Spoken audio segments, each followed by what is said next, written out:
నిలబడటానికి నేను ఎంత మాత్రం కూడా యోగ్యుని కాదు. ఇందాక భోజనం చేసే సమయంలో అన్న మరి కొంత సమయం సాక్ష్యం చెప్పాలా, కొద్ది నిమిషాలు అన్నాడు. అనగానే భయం వేసింది. అంటే ఇంతకుముందు 2-3 సార్లు చెప్పాను. సాక్ష్యం అంటే మరి లేని మరి బరువు మీద పెట్టుకోవటమే కదా. మరి అయితే ఒక రకంగా మరి చూస్తే భయమే కానీ, అయితే దేవుని గురించి చెప్పడం మాత్రం అది గొప్ప భాగ్యము, ధన్యత. ఎందుకంటే యేసుక్రీస్తు ప్రభు వారిని నేను 28 సంవత్సరాల వయసు వచ్చేంత వరకు కూడా ఆయన దేవుడు అనే సంగతి నాకు తెలియదు. దేవుడుగా నేను ఎప్పుడు అనుకోలే. మాది ఇక్కడ సమీపంలోనే యనమదల గ్రామం. నా పేరు నూకల కోటేశ్వరరావు. మా నాన్నగారి పేరు నూకల రామకోటయ్య. ఇప్పుడు ఆయన లేడు, మహిమలోకి వెళ్ళాడు. మా అమ్మగారు ఉన్నారు, అంజమ్మ. మేము 5 తోబుట్టులు, నేను 2 అన్నదమ్ములు, 3 సిస్టర్స్. నా పేరు కోటేశ్వరరావు. నా భార్య పేరు కనకదుర్గ. మాకు 2 పిల్లలు. పెద్దమ్మాయి పేరు జయలక్ష్మి. జయలక్ష్మి అని పేరు కోరుకొని పెట్టుకున్నా నేను. జయశ్రీ పెట్టమంటే అది కూడా వద్దాను నేను. ఎందుకంటే లక్ష్మి అవసరం, మనకు డబ్బు కావాలి. లేచిన కాడి నుంచి మనకి అవసరం ఏదైంది డబ్బులు కదా. డబ్బులు ఇచ్చే తల్లిని వదిలిపెట్టుకొని శ్రీశ్రీలు ఎన్నెందుకు అని అలాంటి ఆలోచనతో ఉండేవాడిని. తర్వాత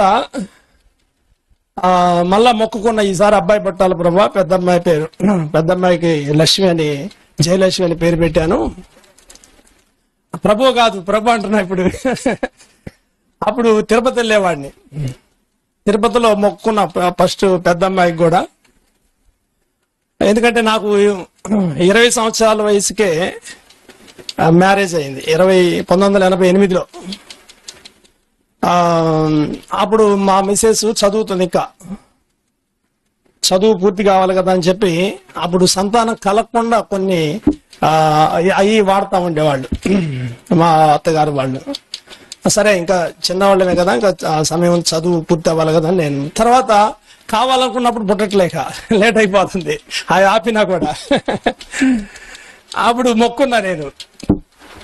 అప్పుడు నాకు 25 years వచ్చినాయి. వెంకటేశ్వర స్వామి కదా అసలు మనకి, అసలు ఆయన పరమనుడు కదా, పెద్ద దేవుడు. నువ్వు దేవా మరి నాకు సంతానం కలిగితే మా అమ్మాయిని ఆ కాటాలో ఎంత డబ్బు అయితే అంత డబ్బు చెల్లిస్తాం అంటే చెప్పుకుంటారు కదా మనవాళ్ళు అందరు ముందు, అట్లా మొక్కుంటే పుట్టారని. అవి విని నేను కూడా అట్లాగే మొక్కున్నాను. ఆ అమ్మాయి పుట్టిన తర్వాత 11 అన్నప్రాసన టైంలో అనుకుంటాను, లేకపోతే చెవులు కుట్టే.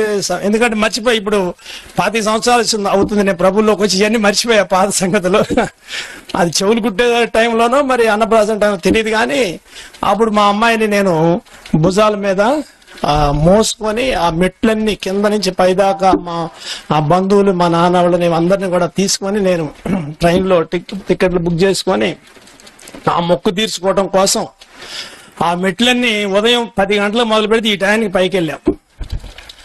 అయితే మా చిన్న బిడ్డ అమ్మాయిని చూస్తుంటే నాకు ఈ మెట్లు ఎక్కటం, ఈ అలుపు సలుపు లేదు. ఇక నవ్వుతా ఉంటది, ఆ నవ్వు ముఖం చూడటం, ఆ ముద్దు వస్తారు కదా పిల్లలు. అసలు కంటే వడ్డీ ముఖ్యం కదా. అంటే మాకు అసలే అప్పటికి. ఇప్పుడు వడ్డీలు కూడా వచ్చారు, 2 వచ్చారు. బ్లెస్సీ నిసి 2 మనవరాళ్ళు ఉన్నారు. వాళ్ళు నన్ను భుజాల మీద దద్దారు. ఇప్పుడు కూర్చున్నారంటే ఎగిరెగిరి తొక్కుతా ఉంటారు పిల్లలు, మా పెద్దమ్మాయి బిడ్డలు. అందుకని వాళ్ళని వడ్డీ అంటున్నా. అసలు ఇప్పుడు వడ్డీ కూడా వచ్చారు. ఇప్పుడు విషయం ఏంది, అసలు దావకొద్దాం అన్న 20 ఇవన్నీ చెప్పుకుంటూ వెళ్ళి అసలు 28 సంవత్సరాలు తర్వాత 2వ పాప కూడా పుట్టింది. ఆ మొక్కు తీర్చాము. అప్పుడు మళ్ళా మొక్కు తీర్చాలా లేదా, మొక్కున్నా కదా మళ్ళా సంతానం ఇవ్వమని. ఎవరిని మొక్కున్నాను, అబ్బాయి కావాలన్నా. అబ్బాయి కాకుండా మళ్ళీ అమ్మాయి పుట్టింది. ఇక అమ్మాయి అడిగింది ఇవ్వలేదు కదా, ఇక మొక్కు తీర్చాల్సిన పని ఏముందని నేను అబ్బాయి వేస్తే మొక్కు తీర్చేవాడిని. అబ్బాయి కాదు కదా, నీకు వదిలేసా. ఆ తర్వాత నేను యనమదల్లో మెడికల్ షాప్ పెట్టుకున్నాను, మా తమ్ముడు నేను కలిసి. అక్కడ ఒక తమ్ముడు నన్ను పలకరిస్తా ఉండేవాడు, నవ్వుకుంటా సంతోషంగా. ఇప్పుడు సిరిపురంలో ఉంటున్నాడు, మోషే కొమ్మర్ల అబ్బాయి. నాగేశ్వరరావు తన పేరు. తను రోజు నవ్వుకుంటా సంతోషంగా పలకరిస్తూ ఉండేవాడు. అయితే నేను కేర్లెస్గా చూసేవాడిని, వీడితో మాట్లాడేది ఏంది అనుకుంటా ఉండేవాడిని. కాబట్టి తనైతే అన్న అన్న అనుకుంటా ఉండేవాడు. అయితే ప్రియమైన వాళ్ళరా,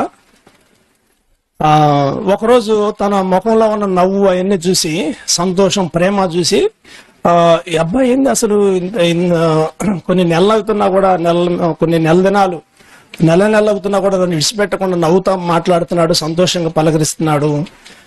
మా తమ్ముళ్ళు కానీ బంధువులు ఎవరు ఇట్లా ప్రేమతో పలకరించరు, ఏంటి అసలు ఇంత సంతోషంగా ప్రేమగా ఉన్నాడు. నేను కూర్చోబెట్టి, ఏందయ్యా నువ్వు రోజు నన్ను ఇట్లా నవ్వుకుంటా పలకరిస్తున్నావు, సంతోషంగా ప్రేమతో మాట్లాడుతున్నావు, నేనేదో సొంత బంధువు అయినట్టుగా. మీ అన్నయ్య అంటే నాకు ఫ్రెండే, అంటే వాళ్ళ అన్నయ్య నేను ఫ్రెండ్స్ అన్నమాట.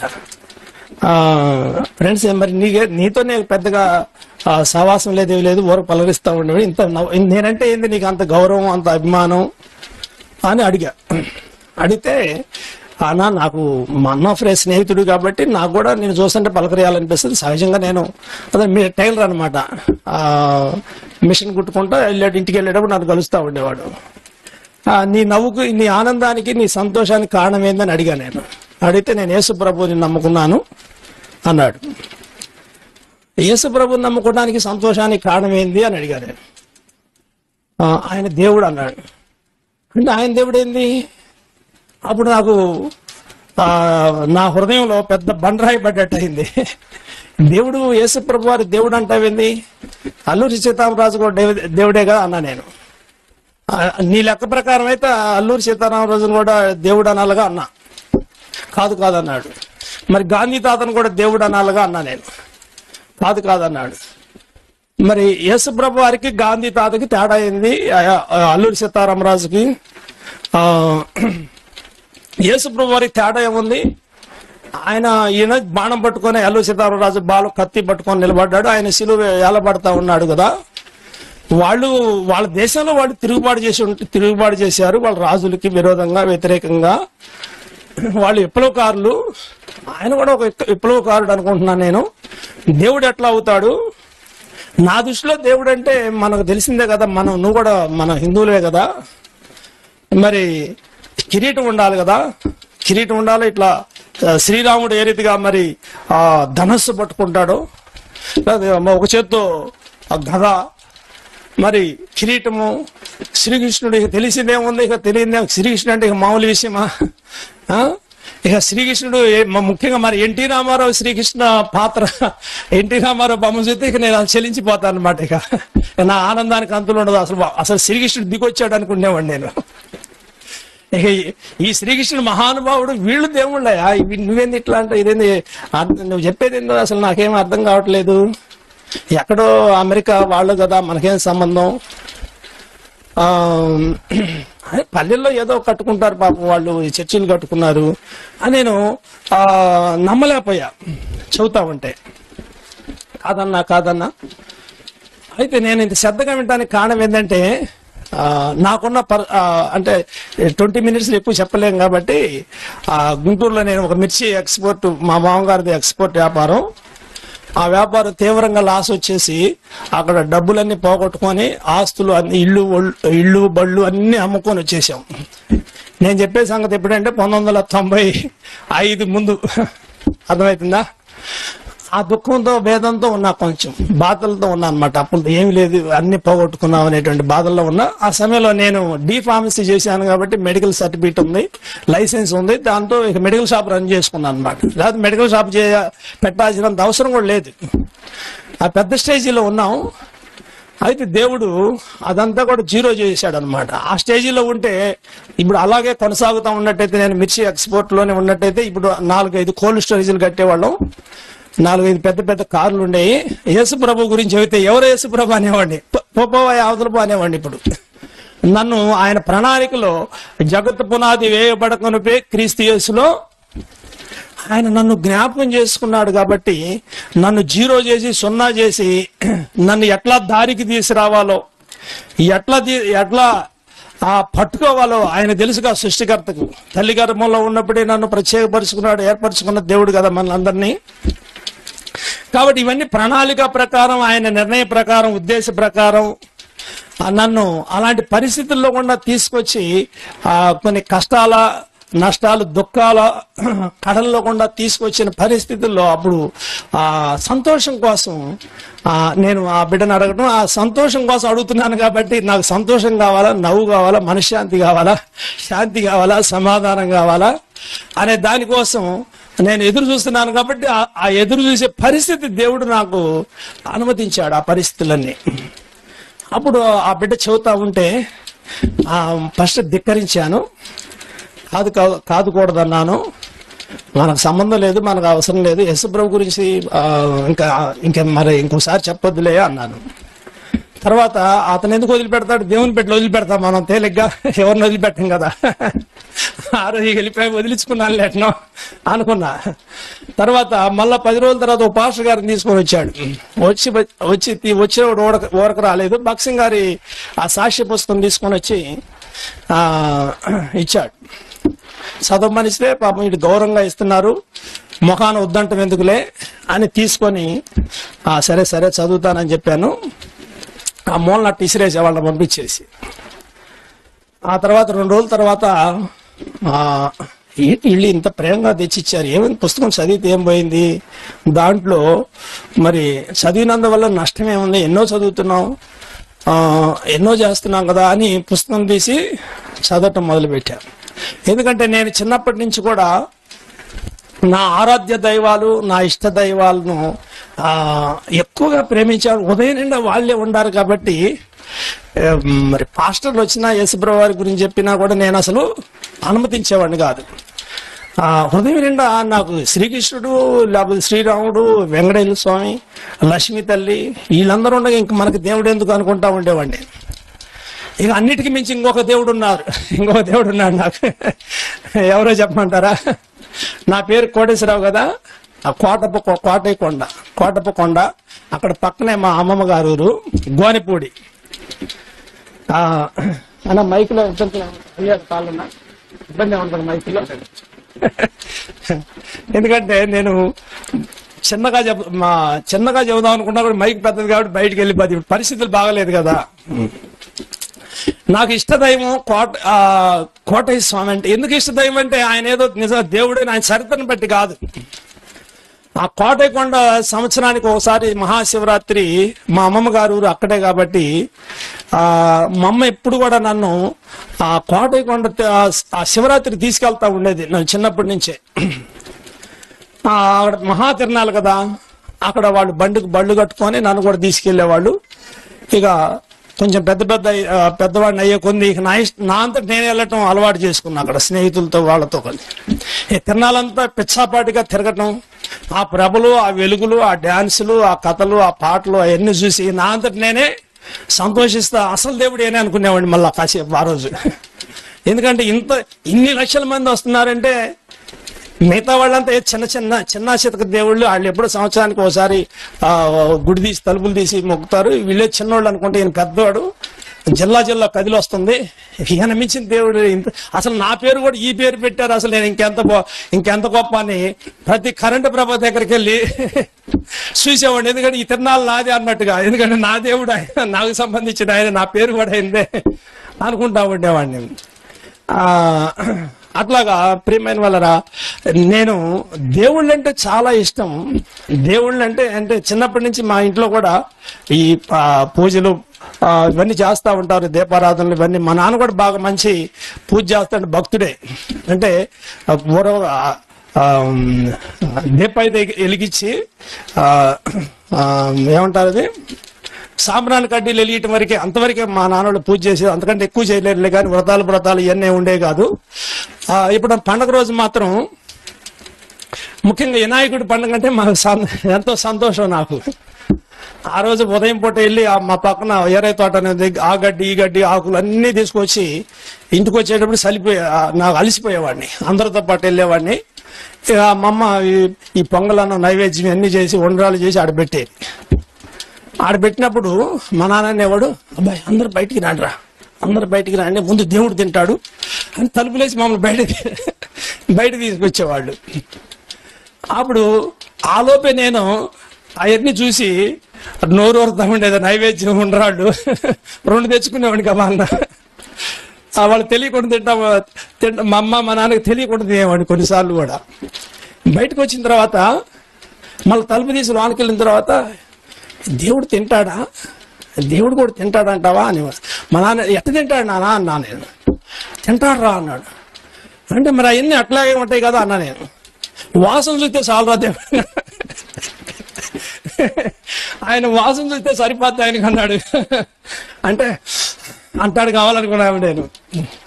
తర్వాత ఇక ప్రతి పండుగ కూడా ఇదే చేసి అమ్మ ముందు దేవుడు తినాలి, అది తలుపులేసి బయటకు వచ్చేవాడు. మా పిల్లలు కూడా నేను అదే నేర్పా, దేవుడు తింటాడు తర్వాత మనం లోపలికి వెళ్దాం అనుకో. ఇదే ఇప్పుడు కూడా ఈ తంతు ఇట్లా కొనసాగుద్ది ఇప్పుడు కూడా.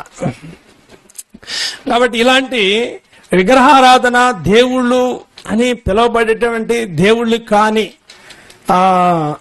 దేవుళ్ళుగా దేవుళ్ళు కాని వారిని దేవుళ్ళుగా చేసుకొని, దేవుళ్ళుగా పెట్టుకొని, దేవుళ్ళుగా పూజిస్తూ పైకి భక్తి గలవారం అని చెప్పుకుంటూ శరీరం యొక్క మనసు యొక్క కోరికలను నెరవేర్చుకుంటూ దైవోగ్రతకు పాత్రులుగా జీవిస్తున్నాము అనే సంగతి నాకు తెలియనటువంటి పరిస్థితుల్లో భక్తులు అనుకుంటా ఉండేవాడినే కానీ నా ప్రవర్తన మారుతుందా, నా ఆలోచన ఏంది, నా తలంపులు ఏంది, నా యొక్క జీవితం ఏంది అని ప్రశ్నించుకోవటం తెలియని ప్రజల్లో ఉన్నప్పుడు దేవుడు యేసయ్య గురించి ఎప్పుడైతే నేను ఆ భక్సింగ్ గారి సాక్ష్యం పుస్తకం ఇక తీసి చదివా అనమాట.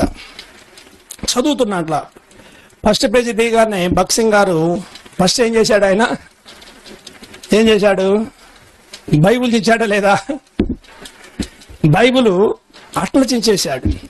అట్లేగా బైబుల్ పైన బైబుల్ గిఫ్ట్ ఇస్తే కాలేజీలోనో స్కూల్లోనో ఇచ్చినప్పుడు తీసుకున్నాడు, కానీ బైబుల్ పైన అట్టలు చించేశాడు. అప్పుడు నేను మంచి పని చేశాడు, ఈయన ఎవరో నా పార్టీయే, మనకెంతమంది దేవుడు ఉంటే ఈ యేసయ్యని తీసుకొచ్చి మనకెందుకు అసలు వీళ్ళంతా, నాకు నా నెత్తి మీద పెడుతున్నారు వీళ్ళు, ఇక ఆయన గురించి చెబుతుంది, మనకు అవసరం ఏందండి, మనకెందుకు అవసరం అనుకుంటా. ఆయన మంచోడేనా, మంచివాడు, నా పార్టీ ఏనా అనుకుంటే ఇక ముందుకెళ్ళా. చదువుకుంటా ముందుకెళ్ళిన తర్వాత ఆయన ఓడలో మరి క్రైస్తవ ఆరాధన జరుగుతుందనే సంగతి తెలిసి ఆదివారం రోజు ఆయన కూడా ఆ ఆరాధనలో నేను కూడా పాలు పొందుదామని మంచి మనసుతో, భక్సింగ్ గారి మంచి మనసు ఉంది. సహజంగా ప్రతి ఒక్కరిలో మంచి మనసే ఉంటది, మంచి మనసు ఉంటది, చెడ్డ మనసు ఉంటది సహజంగా ప్రతి ఒక్కరిలో. కాకపోతే మంచి మనసు చేసుకొని మంచి మనసుతో ప్రభు దగ్గరకు వస్తే వాళ్ళు ధనిలు.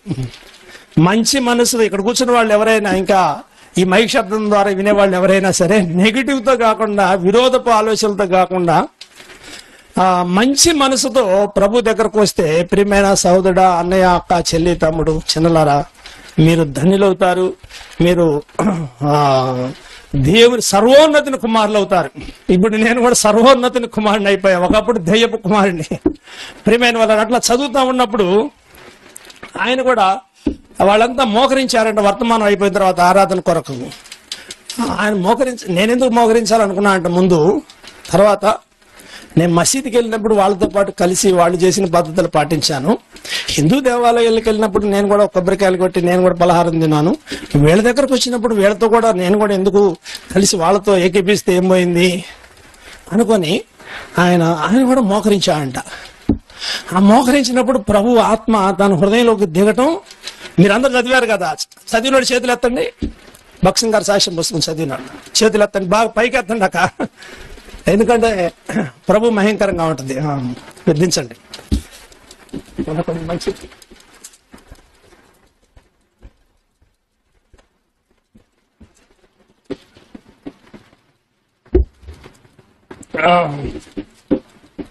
నేను కూడా ఎప్పుడైతే అది చదివానో ఆ భక్సింగ్ గారి హృదయంలోనికి దిగినటువంటి పరిశుద్ధాత్మ దేవుడు అది చదివేటప్పుడు నా హృదయంలోకి దిగాడు. అర్థమైందా మీకు?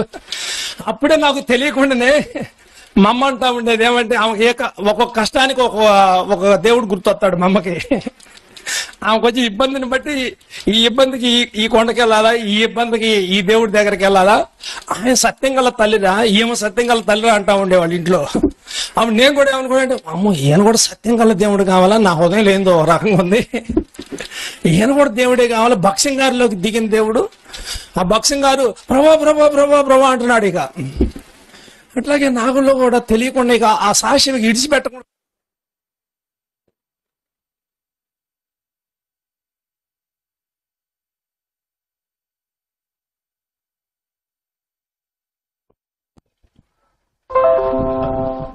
సాక్షి విని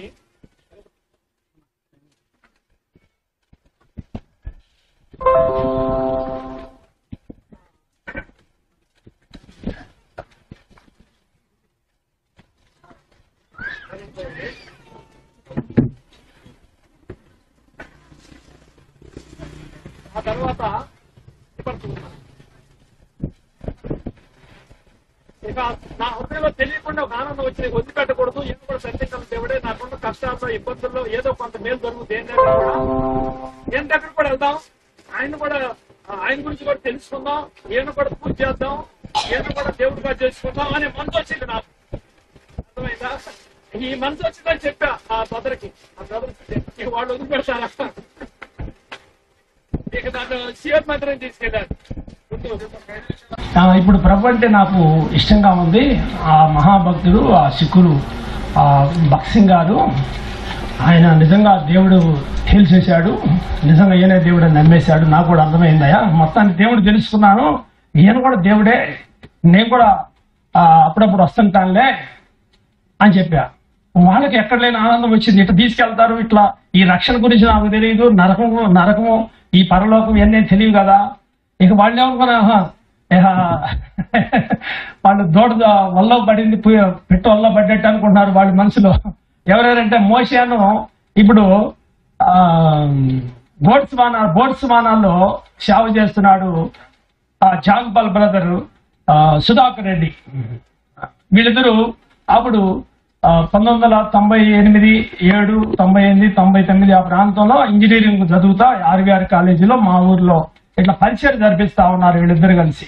వారు కొడుకులు జరుగుతూ ఉండే 5-6 వృద్ధులు, ఒక 10 మందిలో కూడుకొని వాళ్ళు వాక్యం వింటా వచ్చేవాళ్ళు. ఈ తోటకాడికి వెళ్లే వాళ్ళని, ఇంకా వేరే వేరే డినామినేషన్కి వెళ్లే వాళ్ళని పోగు చేసి వీళ్ళిద్దరూ మన శివుని నుంచి పరిచర్య ప్రారంభించారు ఊర్లో. నన్ను అక్కడికి తీసుకెళ్లారు. ఒకరోజు రాన్న అంటే సంతోషంగా వెళ్ళిన తర్వాత ఆడు కూర్చున్న తర్వాత నాకు వాళ్ళ మీద కోపం వచ్చింది. ఒక రకంగా ఉంది, అటు ఇటు చూస్తే భయం వస్తుంది. నేను నా కళ్ళు చూసి అందరూ ఏంది ఈ ప్రార్థన వాళ్ళ దగ్గర తిరుగుతున్నాడు, ఏంది కోటేశ్వరరావు అని అందరూ అనుకుంటారేమో. మెడికల్ షాపు అయింది, ఆడ మా ఊరు సెంటర్లోనే పెట్టారు షాపు. అక్కడ వెళ్ళి ఆగుతాయి, ఇటు చూసేవాళ్ళు ఒక్కొక్కళ్ళు, వీళ్ళు నాకల్లే చూస్తున్నారు అనుకునేవాడు. నేను అనుకొని మళ్ళీ ఇటు వెనక్కి తిరిగేవాడిని అన్నట్టు మొహం. మళ్ళీ ఎవరు ఉండాలి, ఎవరో ఒకరు అటు నిలబడేవాళ్ళు. అప్పుడు నాకు ఉదయంలో భయమో బెదురు వచ్చేది అనమాట. అంటే చూడండి, నిజదేవుడిని, సృష్టికర్త అయిన దేవుడిని, సృష్టికర్త అయిన నిజదేవుడిని, మన పుట్టించిన దేవుడు, తల్లి గర్భంలో పిండంగా ఉన్నప్పుడే చూసిన దేవుడు, రూపాన్ని ఇచ్చిన దేవుడు, నిర్మించిన దేవుడు, పెంచి పెద్ద చేసిన దేవుని దగ్గరికి వెళ్ళాలంటే ప్రతి మానవుడు, ఇవాళ 140 కోట్ల మంది ఉన్నారు మన ఇండియా. అందరూ నేనున్నటువంటి ఆ శాపగ్రస్తమైన అంటే ఆ పాప బంధకాల్లో బంధించబడి ఉన్నారు వాళ్ళు. నేను కూడా అలాగే బంధించబడి ఉన్నాను. కాబట్టి వెలుగేదో చీకటేదో, శాపమేదో ఆశీర్వాదమేదో చెబుతారు కదా, తీపేదో చేదేదో తెలియని పరిస్థితుల్లో అట్లా భయపడతా ఉండేవాడిని నేను కూడా.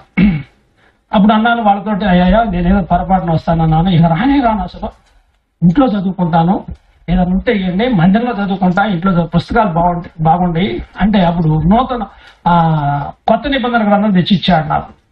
అప్పుడు మత్తయి సువార్త 5వ అధ్యాయంలో కొన్ని మాటలు చదువుతుంటే అప్పుడు నాకు నిజంగా ఏంటి ఈయన కూడా ఒక దేవుడు మనకు ఉన్న వాళ్ళల్లో అనుకుంటున్నాను. కానీ ఏ దేవుడి దగ్గరికి నేను వెళ్ళినప్పుడు కూడా వాళ్ళ మాటలు ఇలా లేవు. నేను ఎన్నో చదివాను, రామాయణాలు, భారతాలు, మరి ఎన్నో భక్తి పుస్తకాలు ఎన్నో చదివాను, కానీ ఎక్కడ నా హృదయంలో ఇంత హృదయం లోతు హృదయంలో ఉన్నట్టు హృదయ తలంపులను శోధించేంతగా మన హృదయాలను కదిలించే మాటలు ఇక్కడ ఏంది ఈ బైబుల్ ఎట్లా ఉండేని ఈ మాట చదువుతా ఉన్నా. చూడండి, మత్తయి సువార్త 7వ అధ్యాయము 3వ వచనం. నీ కంటిలోనున్న దూలం నెంచక నీ సహోదరుని కంటిలోనున్న నలుసును చూచుటయేలా, నీ కంటిలో దూలం ఉండగా నీవు నీ సహోదరిని చూసి నీ కంటిలోనున్న నలుసును తీసివేయనిమ్మని చెప్పనేలా. వేషధారి, మొదట నీ కంటిలో ఉన్న దూలం తీసివేసుకోము, అప్పుడు నీ సహోదరుని కంటిలో ఉన్న నలుసును తీసివేయటం నీకు తేటగా కనపడుద్ది. ఇది ఇలాంటి మాటలు నాకు ఎక్కడ ఇంతకుముందు ఎవరు చెప్పలేదే. ఇది ప్రత్యేకం ఉంది యేసుప్రభు వారి మాటలు. తర్వాత ఇంకొక మాట మత్తయి సువార్త 5వ అధ్యాయంలో ఇక్కడ అంటున్నాడు, మామూలుగా మనమైతే ఏంది మన తప్పున్నా మనదే తప్పైనా మనమే మన దగ్గరే దౌర్జన్యం ఉన్నా కూడా ఎదుటి వాళ్ళు మంచివాళ్ళు అయినా కూడా వాళ్ళ మీద దబాయించి వాళ్ళని మనం ఏదో రకంగా వాళ్ళని ఓడించి మనమే చలాయించుకోవాలని చూస్తాం కదా. ఇక్కడ యేసుప్రభు వారు ఇట్లా అంటున్నాడు, నీ ప్రతివాదితో నువ్వు త్రోవలో ఉండగానే త్వరగా వానితో సమాధానపడు, లేని ఎడల ఒకవేళ నీ ప్రతివాదిని న్యాయాధిపతికి అప్పగించును, న్యాయాధిపతి నిన్ను బండ్రోజులకు అప్పగిస్తాడు, అంతటి నువ్వు చెరసాల్లో వేయబడతావు, కడపటి కాసు చెల్లించేదాకా అక్కడ నుండి నువ్వు వెలుపలకు రానేరవు. అంటే మన మేలు కోసం ఇంత మంచి మాటలు ఇంత బాగా చెబుతున్నాడు యేసుప్రభు వారి మాటలు ఇంత బాగున్నాయి. నిజంగా అసలు ఇంత మంచి మాటలు ఇలాంటి మాటలు నేను ఎప్పుడు ఎక్కడ చదవలేదే. నీ శత్రువును ద్వేషించమని చెప్పండి మాట మీరు విన్నారు కదా. నేను మీతో చెప్పింది ఏమనగా, మీరు పరలోకమందున మీ తండ్రి కుమారులు అయినట్టు మీ శత్రువుని ప్రేమించండి అంటున్నాడు. హింసించే వారి కొరకు ప్రార్థన చేయమన్నాడు. ఇవన్నీ అప్పుడు చదువుతుంటే నా హృదయం ఇంకా లోతుగా యేసుక్రీస్తు వారి గురించి మహా ఇష్టం కలిగింది నా హృదయం. ఈయన మాటలు చాలా బాగున్నాయి. నాకు చాలా సంతోషము, ప్రేమ ఏర్పడింది. ఆ సమయంలో నన్ను వాళ్ళు ఇంకొక అడుగు ముందుకేసి చర్చికి వస్తావన్నా అన్నారు. వెళ్తున్నాక చర్చికి అన్నా. ఇది కాదన్నా గుంటూరులో ఉందన్నారు. గుంటూరులో ఉందా? గుంటూరు వెళ్ళాలా అన్న. గుంటూరు వెళ్ళాలని నాకు కుదరదు, మెడికల్ షాప్ కట్టేయడం కుదరదు, ఆదివారమేనా అన్నాడు. మాకు ఆదివారాలు సోమవారాలు తేడా ఉండదయా, మెడికల్ షాప్కి ఎప్పుడు ఒకటేను. అయినా సరే ఈ ప్రభు మాటలు ఇంత బాగున్నాయి కాబట్టి వెళ్ళాల్సిందని వచ్చింది. వాళ్ళతో పాటు వెళ్ళా. వెళ్ళగానే అప్పుడు సియోను మందిరం కింద ఆరాధన జరుగుతుంది. అప్పుడు పై మందిరం లేదు. వాళ్ళందరూ వరుసలో కూర్చున్నారు. నేను కొద్ది నిమిషాలు ముగిస్తాను, షార్ట్ కట్లోకి వచ్చేస్తాయి. వరుసలో కూర్చున్నారు. ఆ మందిరం ఆ కింద ఫ్లోర్ అంతా ఉన్నారు. దాదాపు ఒక 500-600 మంది పైన ఉన్నారు. వాళ్ళని చూస్తే నాకు పాస్టర్ గారు ఒకసారి అందరు నిలబడమన్నప్పుడు పాటలు పాడించాడు. తర్వాత కూర్చోబెట్టి మళ్ళీ కొన్ని పాటలు పాడిస్తున్నాడు. అందరు లెగమంటే లెగుతున్నారు, కూర్చోమంటే కూర్చుంటున్నారు. అసలు నిశ్శబ్దం కూర్చోండి, ఈ ముచ్చట్లు చెప్పుకోవట్లేదు ఏంది వీళ్ళు అసలు అనుకున్నా నేను కాసేపు. తర్వాత నేనేమనుకున్నా అంటే ఇదేంది అసలు వీళ్ళు. మనం తిరణాలకు వెళ్తే అంతా మన ఇష్టం కదా. అవి కోటయ్య తిరణాలు కానీ ఇక్కడ మా ఊర్లో తిరణాలు, శ్రీరామనవమి తిరణాలు జరుగుద్ది. మీలో చాలా మంది తెలుసు. 4 నెల రోజుల మీద ఎదురు చూస్తూ ఉంటాం. ఎందుకు? కోట తిరణాలు వచ్చినా 2 నెలల నుంచి ఎదురు చూస్తూ ఉంటాను నేను. ఎందుకంటే అక్కడ డాన్సులు, అక్కడ ఏళ్ళు వేయాలి, అక్కడ వాళ్ళతో పాటు తందనాలు ఆడాలి. ఇది కాదా ఇక్కడ ఏంది ఇంత ప్రశాంతంగా ఉంది. వీళ్ళేంది అసలు భక్తులంటే వీళ్ళు ఇక్కడ దేవుడు ఉన్నాడంటే నిజంగా అనుకుంటా ఉన్నా నేను. వీళ్ళు దేవుని ప్రజలు. యేసుప్రభు వారి దగ్గరకు వస్తే ఇంత ప్రశాంతంగా ఉండాలా? ఇంత డిసిప్లిన్ గా ఉంటారా? ఇంత పద్ధతిగా ఉంటారా? ఇంత భయంతో ఉంటారా? ఏం వీళ్ళు అసలు, ఇది ఆశ్చర్యంగా ఉంది నాకు అనుకుంటా కూర్చుంటా ఆలకిస్తా ఉన్నా. ఒక సహోదరుడు ఆరాధన చేశాడు. ఎవరంటే, అయ్యా ప్రభా, ఒకప్పుడు నేను మరి దేవుళ్ళు కానీ వాడు దేవుళ్ళుగా చేసుకుంటూ విగ్రహాల పూజ చేస్తూ మరి నా అబద్ధపు పాపపు జీవితంతో చీకట్లో అజ్ఞానంలో వ్యర్థమైన దేవతను ఆరాధిస్తూ పూజిస్తూ నిత్యనాశనానికి వెళ్తున్న నా జీవితాన్ని, దేవా నువ్వు నిజదేవుడు, నువ్వు నా కోసం ప్రాణం పెట్టి చనిపోయి తిరిగి లేచిన దేవుడు నువ్వని నేను ఎరక్క వ్యర్థమైనటువంటి వాటిని పూజిస్తూ సేవిస్తున్న చీకట్లో ఉన్న నన్ను అద్భుతంగా రక్షించామని ఆరాధన చేస్తుంటే అవి నా చెవులో పడ్డాయి. అంటే ఇక్కడ నాలాంటి వాళ్ళు కూడా ఉన్నారనుకున్నా నేను. అంటే పూజలు చేసేవాళ్ళు కూడా వస్తారా ఇక్కడికి? అంటే ఈయన పూజ చేశాను అంటున్నాడు.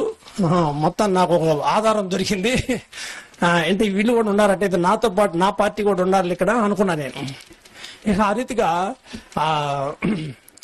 ఆ రోజు నేను ఇక అనుకున్నాను, ఇక్కడ ఎంతో ప్రశాంతంగా ఉంది, ఎప్పటికైనా ఈ స్థలం వదిలిపెట్టకూడదు, అప్పుడప్పుడు వస్తా ఉందాం అనుకున్నాను. ఒకరోజు స్పెషల్ మీటింగ్ ఉందని తీసుకొచ్చారు. ఈలోపు నేను మెడికల్ షాప్ లో కూర్చొని ఇక ఈ కొత్త నిబంధన ఇవన్నీ కూడా ఇక చదవటం మొదలు పెట్టేశాయి. మొత్తం చదవటం ఇక నా పని, నాలో నేను ఆనందిస్తూ ఉండేవాడిని. ఆ తర్వాత ఒకరోజు వర్తమానంలో ఆ టైం కానీ నెలలు డేట్లు అడగబాకండి నన్ను, ఎందుకంటే నాకు ఎప్పుడు చేయెత్తానో ఈ అవసరం అవుతాయి అని నాకు తెలియదు. ఇట్లా చెప్పాలి, సాక్ష్యం చెప్పేటప్పుడు ఎప్పుడు రక్షించబడ్డావు, ఏ వాక్యం ద్వారా దర్శించాడు అని అడుగుతారు కదా. ఇట్లా సాక్ష్యం చెప్పొద్దే అవసరం ఉందని దేవుడు నాకు చేతికి రాసుకునేవాడిని.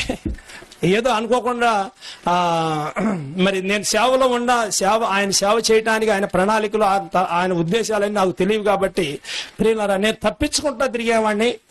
దేవుడు నన్ను అనేక సార్లు వెంటాడుతూ ఉండేవాడు. నేను నా దగ్గరికి ఆయన దైవ సేవకులను, దేవుని బిడ్డలను తరచుగా పంపిస్తూ ఉండేవాడు. నేనైతే ఇప్పుడు చెబుతున్నాను, ఆయన దేవుణ్ణి ఎంతో ఇసుకిచ్చా. నా దగ్గరికి ఆయన ఇసుకు లేకుండా దేవుని బిడ్డలను, దేవుని సేవకులు నా దగ్గర తరచుగా పంపిస్తూ ప్రేమతో ఎన్నోసార్లు వాళ్ళు నన్ను చర్చికి తీసుకెళ్తా ఉన్నప్పుడు పిలుస్తూ ఉండేవారు ఎన్నోసార్లు. అంటే నేను తర్వాత అర్థమైంది నాకు, దేవా నువ్వు నీ ప్రేమ నన్ను ఎంతగా తాకిందయ్యా. నిన్ను నేను దూరంగా పెట్టినా, నిన్ను పట్టించుకోకపోయినా, నీకు విరోధంగా ఉన్నా కూడా మరి నువ్వు మాత్రం నన్ను విడిచిపెట్టలేదు. నేను నిన్ను ఇంత విసిగించానా ప్రభా, ఎంత విసిగించినా సరే నువ్వు నన్ను విడిచిపెట్టకుండా నన్ను వెంటాడి పట్టుకుంటున్నావా అనుకునేవాడిని. ఆ రోజు వర్తమానంలో ఏం చెప్పాయంటే, ప్రేమైన వాళ్ళ మార్కు సువార్త నేను రక్షణ తీర్మానం తీసుకున్న రోజు చెప్పబడిన మాట, 10వ అధ్యాయము 45వ వచనం. మనిషి కుమారుడు పరిచారం చేయించుకుంటూ రాలేదు కానీ పరిచారం చేయుటకు అనేకుల ప్రతిగా విమోచన క్రయధనంగా తన ప్రాణం ఇచ్చుటకు వచ్చినను. అంటే యేసు ప్రభు వారు నా కోసం చనిపోవటానికి వచ్చాడా?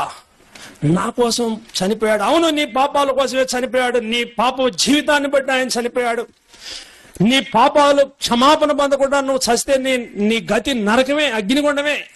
ఈ రోజే నువ్వు గనక మారు మనసు పొంది ప్రభువుని అంగీకరించకుండా, నీ సొంత రక్షణ అంగీకరించకుండా, నీ పాపాలు ఒప్పుకోకుండా, నీ కోసం ప్రాణం పెట్టి చనిపోయిన దేవుడిని పట్టించుకోకుండా, ఈ చర్చిలో నుంచి నువ్వు ఎప్పటిలాగా ఇంతకుముందు వచ్చినట్టు వెళ్ళావంటే, ఎలాంటి తీర్మానం లేకుండా వెళ్ళావంటే, ఒకవేళ ఏదైనా జరిగితే నీ గతి నరకమే, నీ గతి అగ్నిగుండం పాలే అని దైవజనులు హెచ్చరిస్తున్నప్పుడు, ఒకవేళ ఇప్పుడే నువ్వు నీ పాప క్షమాపణ, నిన్ను రక్షించడానికి ప్రభు నిన్ను దర్శిస్తున్నాడు, నీవు నరకం పాలవడం దేవునికి ఇష్టం లేదు, అగ్నిగుండంలో పడడం దేవునికి ఇష్టం లేదు, ఇప్పుడే మరి యేసు ప్రభుని సొంత రక్షకునిగా నువ్వు అంగీకరించడానికి సిద్ధంగా ఉంటే కుడి చేయెత్తి చూపించు, ఇప్పుడే నువ్వు రక్షించబడతావు.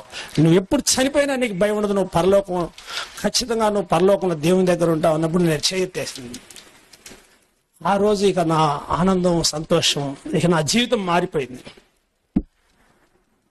ఆ రీతిగా నేను ఇక ప్రభువులో మా సహోదరులతో కలిసి ఇక దేవునింటికి వెళ్ళడం, దేవునింటిలో పరిచర్యలు, ఇక అన్ని పనుల్లో ముందు నేనుంటా వచ్చేవాడిని.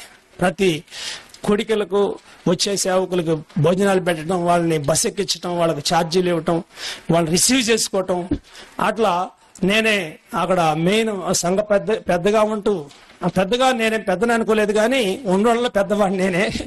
వాళ్ళందరి సహోదరులు కొంతమందిని వాళ్ళని కూడా ప్రభువులో నడిపించి బలపరిచి ఇప్పుడు నాతో పాటు ఇప్పుడు ఉన్న వాళ్ళందరూ సంఘ పెద్దలయ్యారు. ఇప్పుడు మేమంతా కలిసి 11 సెంట్లు స్థలం కొని అక్కడ మందిరం కట్టించాం. అక్కడ సేవకులు ఉన్నారు, సేవ జరుగుతుంది. 100 మంది హిందువులు ఇప్పుడు యానమదల్లో దేవుణ్ణి ఆరాధిస్తా ఉన్నారు. అక్కడ సంఘం ఏర్పడింది. అన్నా సంఘం అయిపోయింది. కాబట్టి సాక్ష్యం చెప్పాలంటే ఇంకా 1-2 గంటలు పట్టింది. కానీ ఇప్పుడు క్లుప్తంగా మీకు ఈ సాక్ష్యం చెప్పడానికి దేవుడు అవకాశం ఇచ్చాడు. ఈ సాక్ష్యాన్ని దేవుడు దీవించును గాక.